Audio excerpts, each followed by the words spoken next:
안녕하세요. 효근쌤입니다. 지난 시간에 송미인곡의 작가 정철에 대해서 알아봤는데요. 오늘은 송미인곡 작품에 대해서 알아보도록 하겠습니다.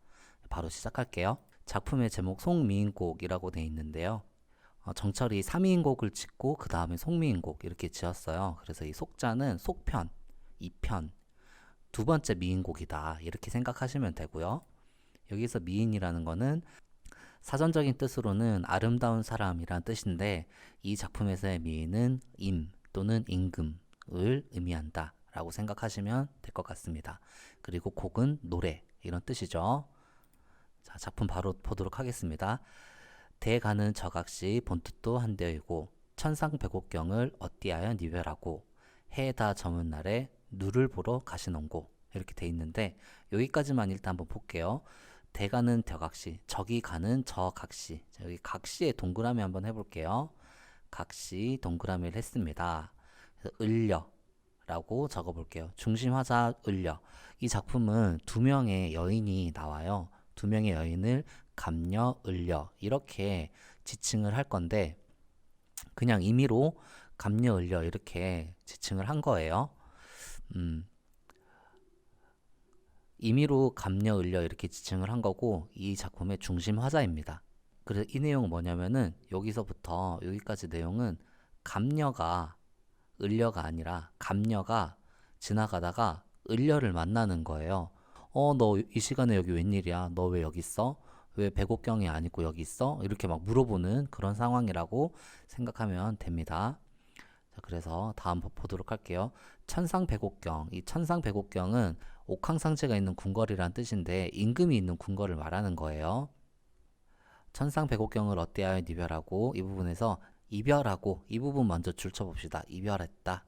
그러니까 지금 화자는 이별 상황이라는 것을 보여주고 있습니다. 이별했다라는 것은 화자의 상황이 이별 상황이다 라는 거 보여주고 있죠. 그리고 두 번째 줄 전체적으로 한번 묶어볼게요. 천상백옥경을 어때하여 이별하고 아까 말했듯이 천상백옥경은 옥황상제가 있는 곳이잖아요. 근데 실제로는 이 화자가 임금에게 버림받은 그런 여인으로 지금 표현이 되고 있기 때문에 이런 거 볼게요.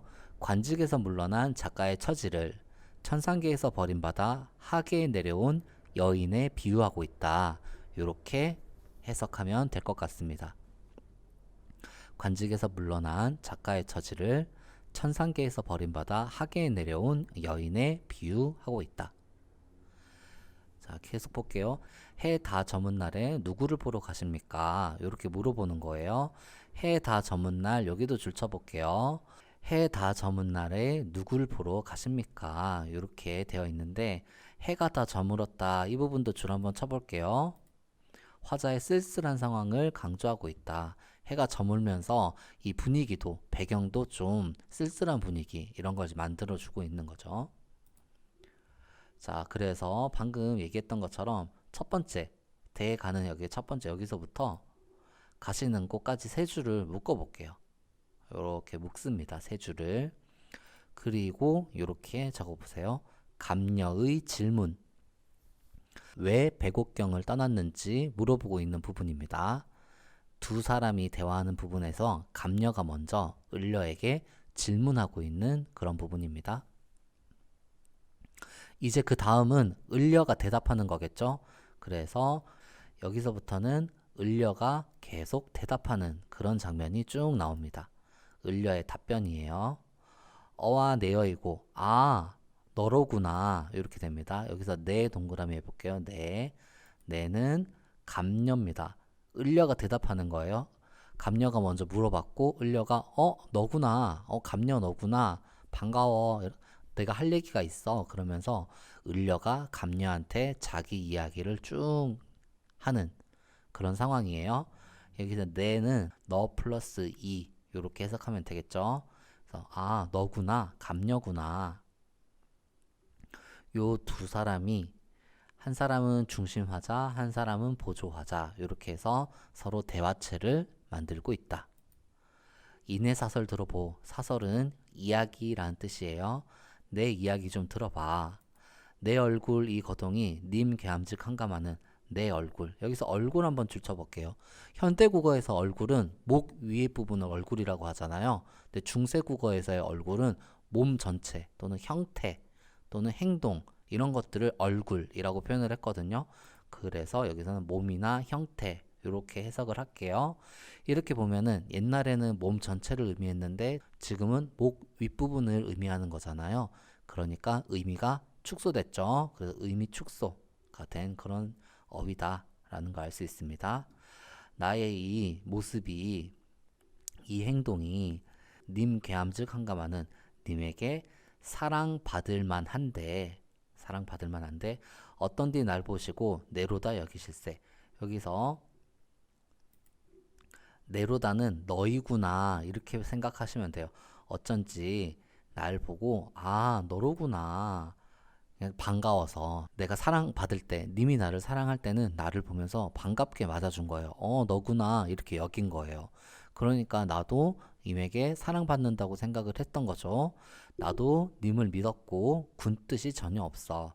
군 뜻이 여기 줄쳐봅시다. 군 뜻은 다른 생각이 전혀 없었다. 다른 생각이 전혀 없었으니까 사랑 많이 받고 있으니까 이래야 교태야 어자라의 하뒀던고. 이래는 아양 떨고 애교 떨고 하는 게 어지럽게 하였던가. 그러니까 내가 너무 좀 과하게 애교를 떨고 내가 너무 과하게 행동을 한 건가 라고 스스로 반성하고 스스로 생각하고 있는 부분입니다. 반기시는 낯빛이 내와 어찌 다르신고. 낯빛이 얼굴빛이죠. 나를 옛날에는 굉장히 반겨줬었는데 그 얼굴빛이 얘와 어찌 다르신고. 옛날과 달라진 겁니다. 옛날과 어찌 달라지셨나요? 옛날에 사랑할 때는 이런 표정이 아니었는데 요즘에는 표정이 안 좋은 거예요.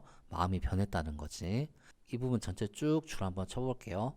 반기시는 낯빛이 내와 어찌 다르신고 쭉 줄쳐서 나를 대하는 임의 태도가 변했다 라고 적어봅시다. 나를 대하는 임의 태도가 변했다. 누워 생각하고 일어앉아 해야 하니.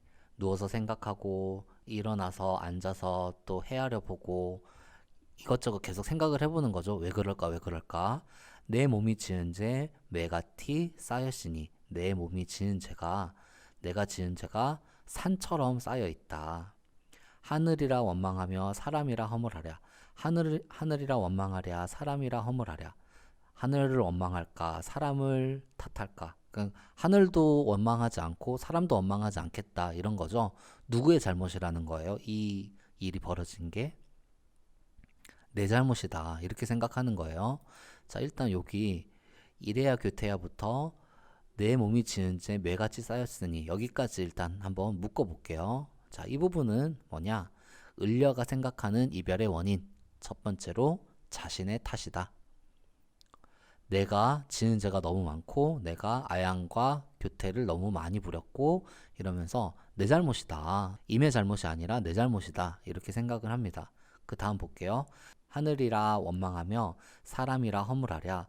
서러 풀태하니 조물의 탓이로다.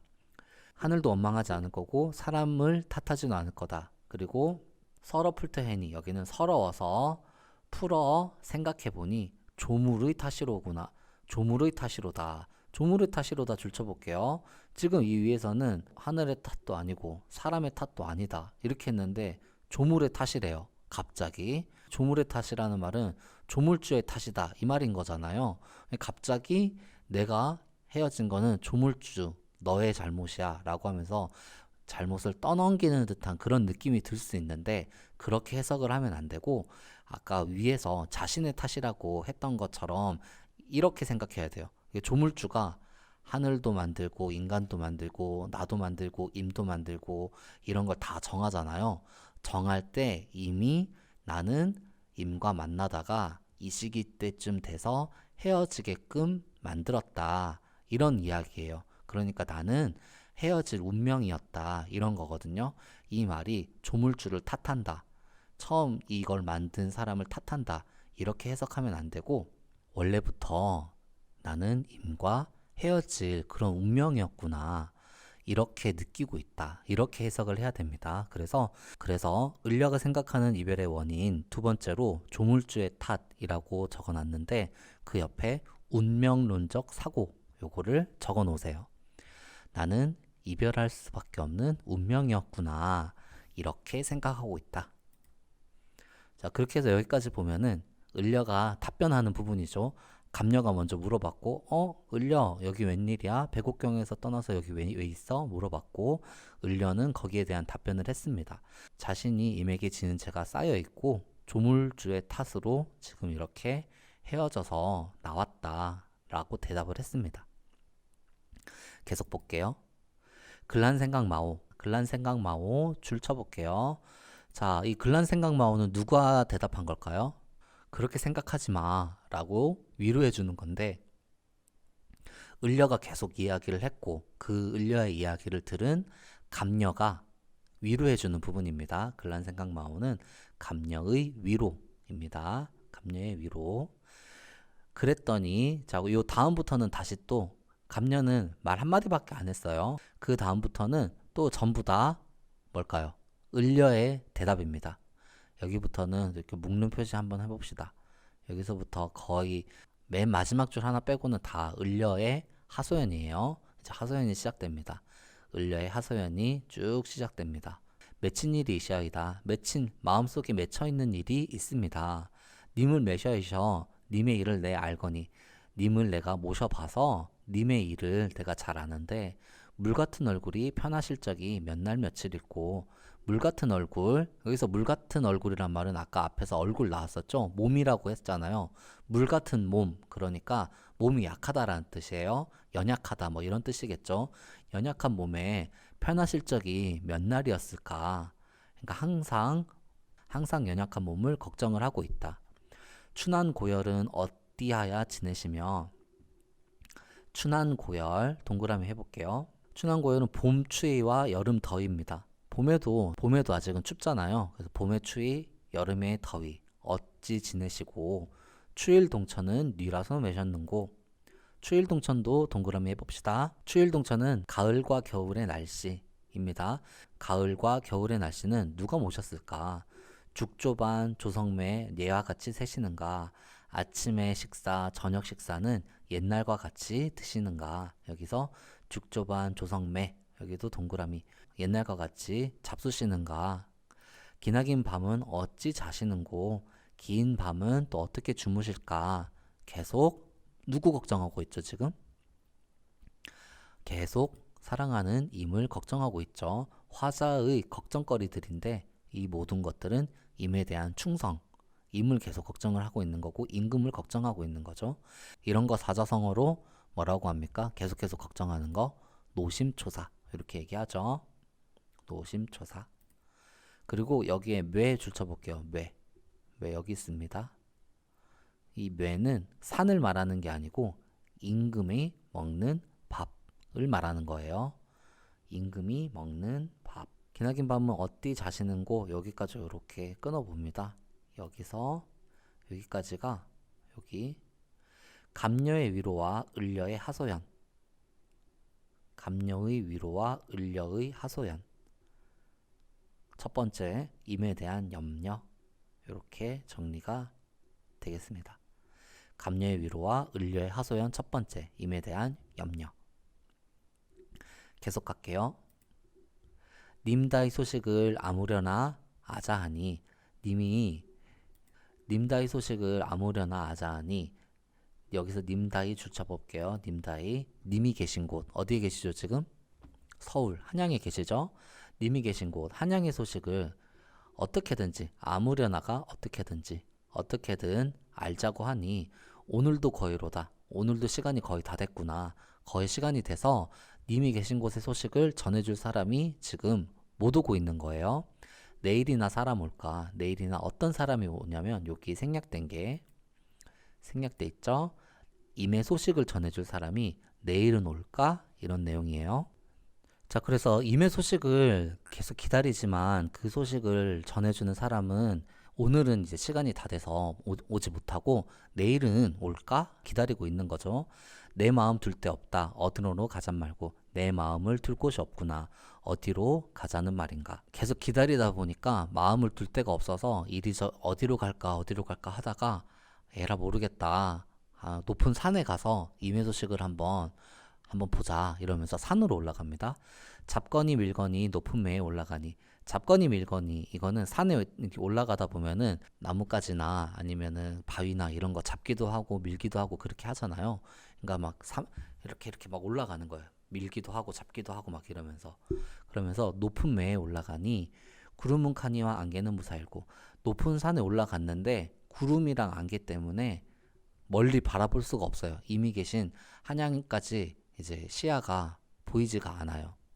자, 여기에서 잡거니 밀거니 높음에 올라가니 여기 줄 쳐볼게요. 임에게 좀 더 가까이 가려는 화자의 노력을 나타낸다. 임에게 좀 더 가까이 가려는 화자의 노력. 그리고 아까 얘기했듯이 외는 네모했습니다. 외는 화자의 소임을 성취하기 위한 공간, 임을 보고 싶어하는 마음, 이걸 성취하기 위한 공간인 거죠. 그런데 이거를 보지를 못해요. 여기 구름과 안개 세모해 볼게요. 구름과 안개. 임을 볼 수 없게 하는 방해물이잖아요. 화자와 임 사이를 가로막는 장애물, 간신, 이렇게 해석을 하면 될 것 같습니다. 자, 그리고 이제 또 다른 해석으로는 뭐냐면은 지금 내 마음이 구름 같기도 하고 안개 같기도 한 거예요.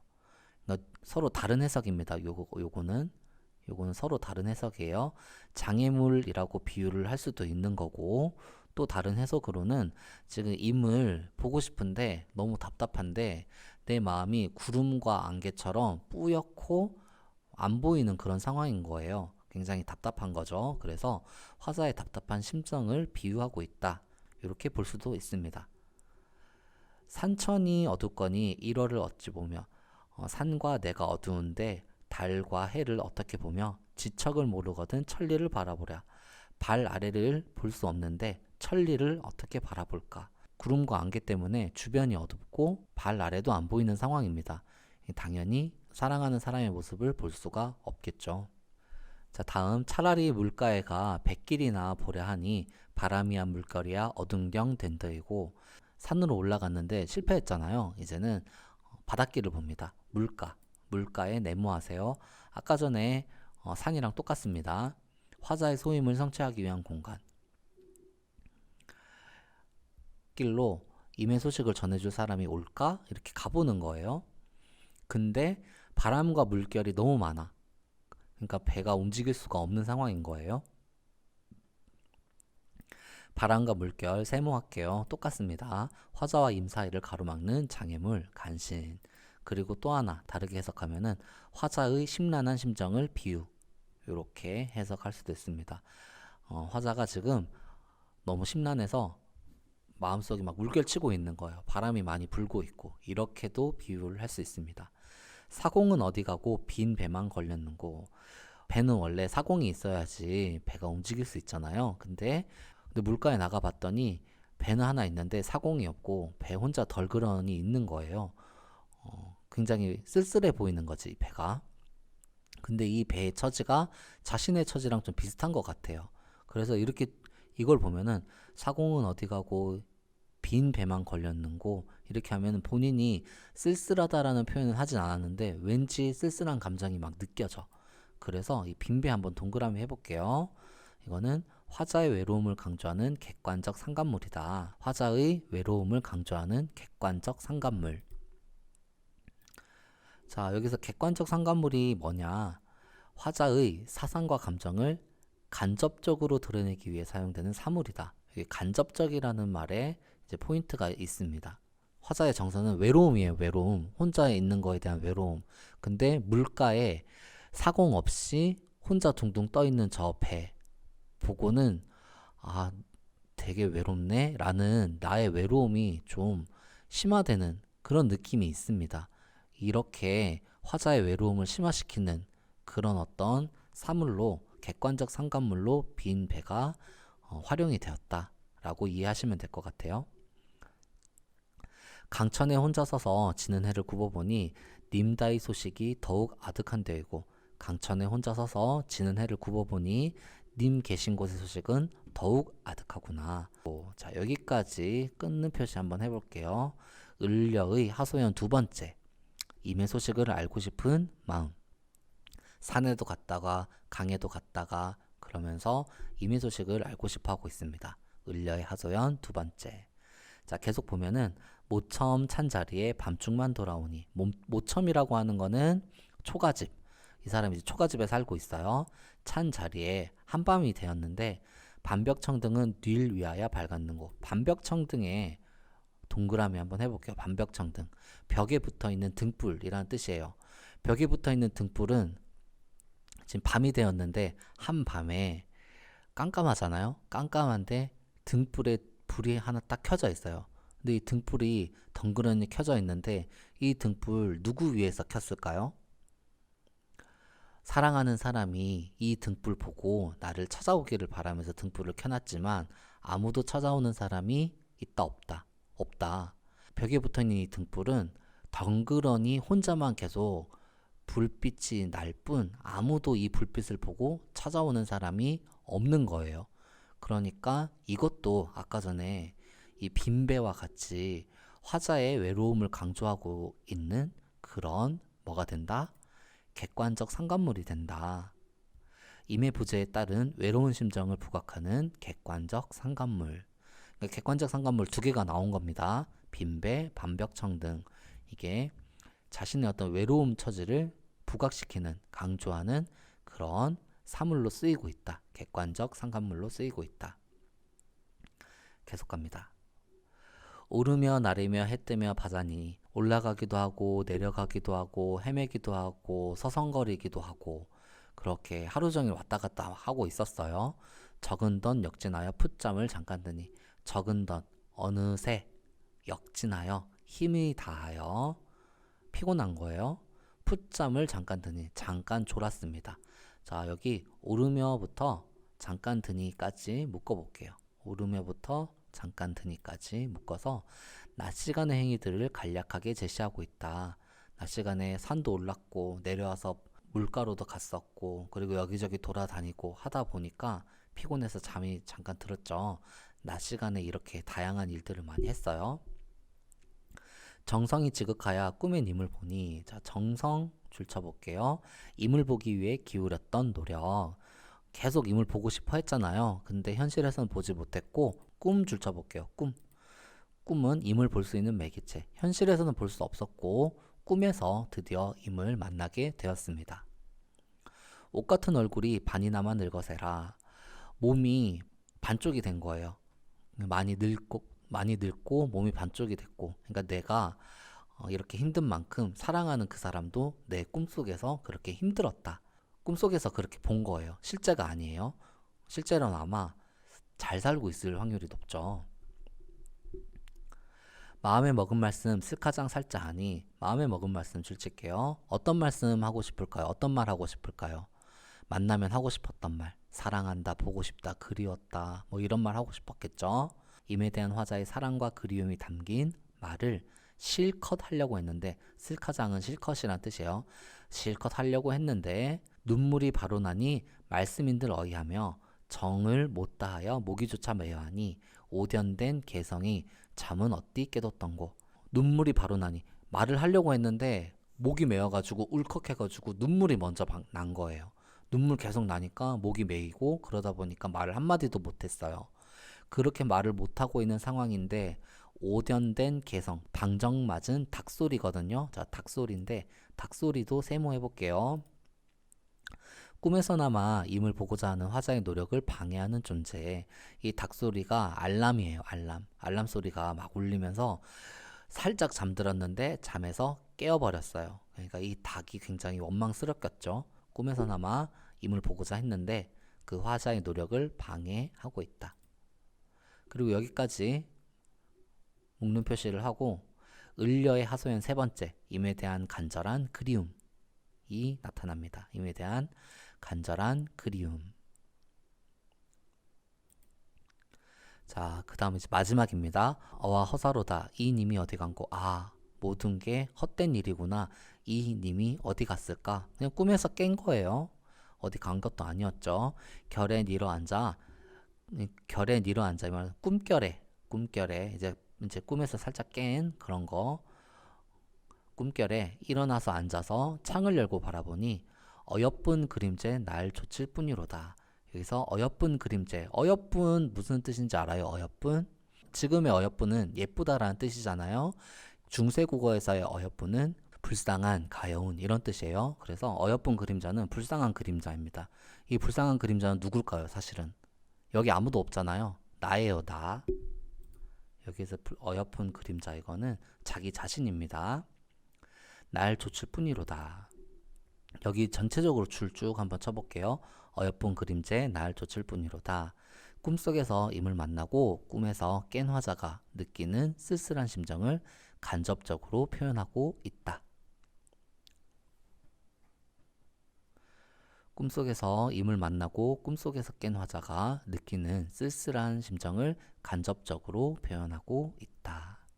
차라리 쓰여디어, 차라리 죽어서라는 뜻이고요.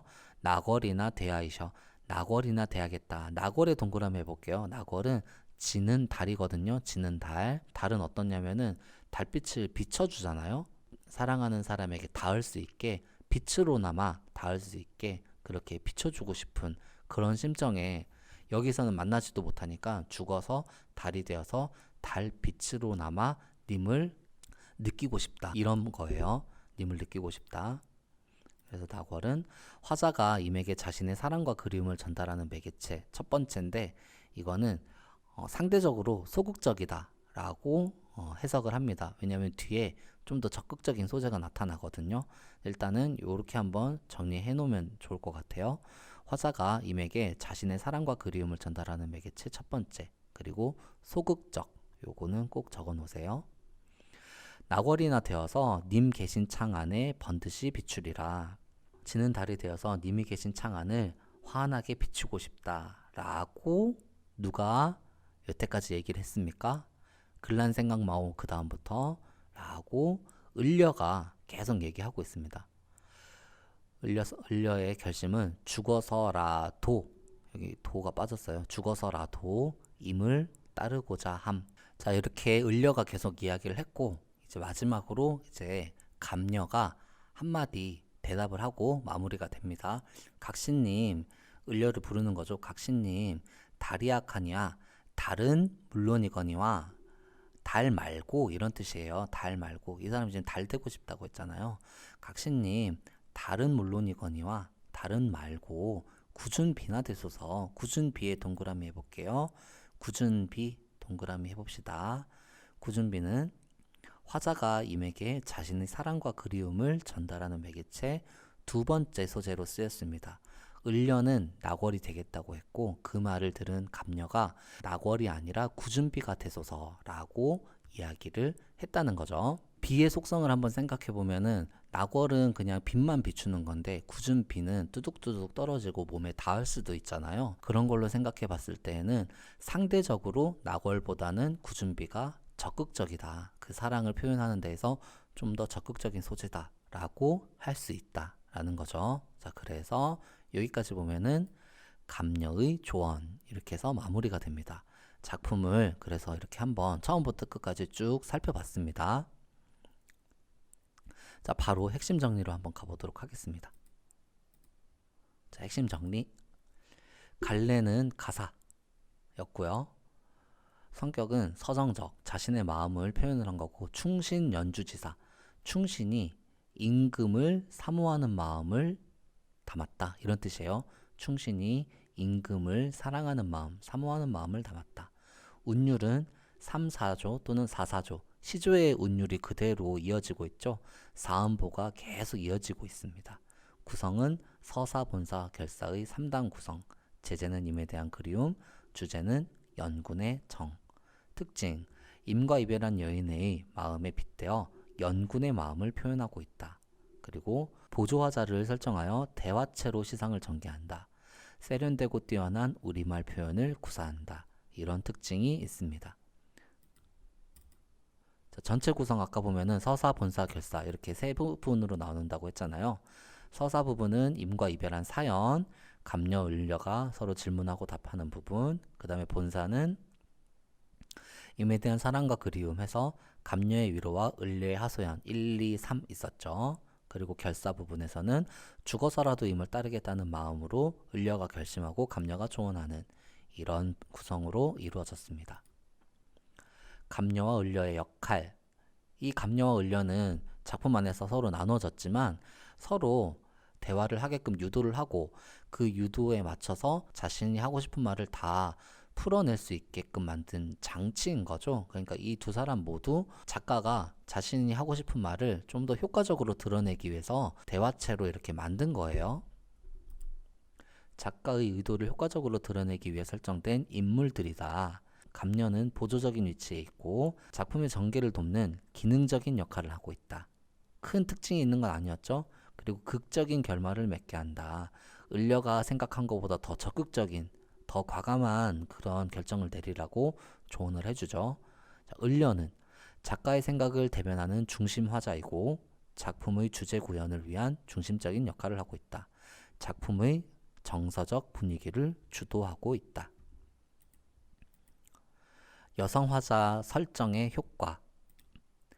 지금 작가의 상황은 지난 시간에도 봤듯이 동인들의 탄핵을 여러 번 받았잖아요. 그러면서 이제 더 이상 중앙 정치로 나가지 않겠다고 하면서 관찰사로 갔다가 그리고 다시 담양으로 내려와서 작품 활동을 하고 있을 때 송미인곡, 사미인곡 이런 것들을 지었는데 이때 보면은 탄핵을 받고 낙향해 있던 작가는 자신의 지극한 영군의 심정을 여성 화자에 의탁하여 표현을 하고 있다. 이런 작가의 상황에서 여성 화자를 설정을 했죠. 임의 사랑을 받지 못한 여인이 자신의 애틋한 심정을 하소연하는 방식을 취하고 있는데 이게 굉장히 임금에게 버림받은 신하, 남자에게 사랑받지 못한 여인, 이게 굉장히 좀 비슷한 그런 어떤 맥락이 좀 비슷한 그런 게 있었어요. 그래서 효과는 사랑이라는 인간의 보편적인 감성에 호소하여 독자의 폭넓은 이해와 공감을 얻을 수 있다. 자신의 충성스러운 마음을 표현하기 위해서 사랑하는 임을 계속 그리워하는 그런 여인의 심정을 가지고 온 거죠. 이 작품의 문학사적인 의의를 보면은 사미인곡과 더불어 가사문학의 극치를 이루었다라는 평가를 받고 있고요. 고려가요 정과정의 맥을 잇는 연주지사로 후대의 작품에 영향을 끼친다. 낙월과 구준비의 의미. 공통점을 보면은 화자가 임에게 자신의 사랑과 그리움을 전달하는 매개체라는 부분에서는 공통점이고요. 그리고 낙월 같은 경우 먼저 보면은 을려가 낙월이 되고 싶다고 했었죠. 그리고 임의는 지는 달이고 임이 계신 곳을 멀리서 잠깐만 비춘다. 그렇게 봤을 때 구준비와 비교해 보면 상대적으로 수동적이고 소극적이다 라고 할 수 있다. 구준비 같은 경우 보면은 감녀가 생각을 한 거고 오랫동안 내리는 비, 임의 옷을 적시며 오랫동안 가까이 있을 수 있다. 그래서 성격은 비교적 능동적이고 적극적이다. 이렇게 정리할 수 있겠습니다. 자, 확인 문제 한번 볼까요? 이 작품의 작가는 여성이다. 이 작품의 작가는 정철이죠. 여성이 아닙니다. X. 이 작품은 두 여성 화자 간의 대화식 구성으로 전개된다. 맞죠? 대화식 구성 특징 중에 하나였습니다. 3번 낙월에서 알 수 있는 을려의 태도는 수동적, 소극적이다. 굳은 비에 비하면은 수동적이고 소극적이다 라고 할 수 있겠죠. 동그라미입니다. 4번 이 작품은 순수한 우리말을 주로 사용하여 문학성을 드러내고 있다. 어떻습니까? 쭉 보면은 지명이나 몇몇 한자어가 좀 쓰이긴 했지만 전체적으로 봤을 때는 한자어보다 우리말이 훨씬 더 많이 쓰였습니다. 이게 번역을 한 게 아니라 이거 자체로 지금 이 작품 자체가 우리말로 쓰인 작품이거든요. 그래서 순수 우리말을 주로 사용했다라는 거는 맞습니다. 5. 그래서 1번 빼고 나머지는 전부 다 5입니다. 5. 자, 이제 마지막 과제입니다. 가사문학 지어보기. 지난 시간에 동동 배우고 나서 우리가 고려가요 지어보기 했잖아요. 그때 선생님이 아직 영상으로 만들지는 못했었는데 진짜 너무너무 잘 만들어줬어요. 그리고 시간을 따로 내서 영상을 꼭 만들어서 다른 친구들이 어떤 작품을 만들었는지 꼭 한번 소개를 해주고 싶습니다. 여러분들이 진짜 너무 잘 지어서 이번에도 선생님은 또 한번 기대를 해볼 건데요. 가사문학을 한번 지어보는 거예요. 자, 내용은 나의 일상적인 이야기나 하고 싶은 이야기, 그러니까 뭐 아무거나 해도 된다는 얘기입니다. 형식은 3, 4조 또는 4, 4조, 글자 수가 3글자, 4글자 또는 4글자, 4글자, 이걸 계속 이어달라는 얘기죠. 시조처럼 쭉 쓰는 거예요. 시조는 3줄만 쓰는 거잖아요. 가사는 계속 쓰는 겁니다. 계속. 그리고 사음보 배웠죠? 지금 우리가 하고 있는 것도 사음보였죠? 맨 마지막 줄의 글자 수를 3, 5, 4, 3으로 맞춰주세요. 맨 마지막을 3글자, 5글자, 4글자, 3글자 요걸 한번 맞춰주시고, 근데 굳이 좀 맞추기 너무 힘들다 그러면은 완벽하게 맞출 필요는 없습니다. 그래도 한번 해보세요. 그리고 시조보다는 길어야 되니까 5줄로 할게요. 5줄 이상 만들기. 그리고 송미인곡에서는 대화체가 쓰였잖아요. 그래서 서로 대화하는 형식으로 한번 만들어 보겠습니다. 그리고 제목을 한번 지어 볼게요. 제목. 지난 동동은 제목은 짓지 않았었잖아요. 여러분들이 쭉 작품을 쓰고 이 작품과 어울리는 제목을 송미인곡 이런 것처럼 좀 약간 한자 느낌도 좀 나는 옛날 조선시대 작품이라는 그런 느낌이 좀 날 수 있게 제목을 한번 지어보도록 하겠습니다. 네, 이렇게 해서 송미인곡 2번째 시간까지 마무리했는데 다음 시간에는 학습활동 하도록 하겠습니다. 그럼 지금까지 효근쌤이었습니다. 안녕.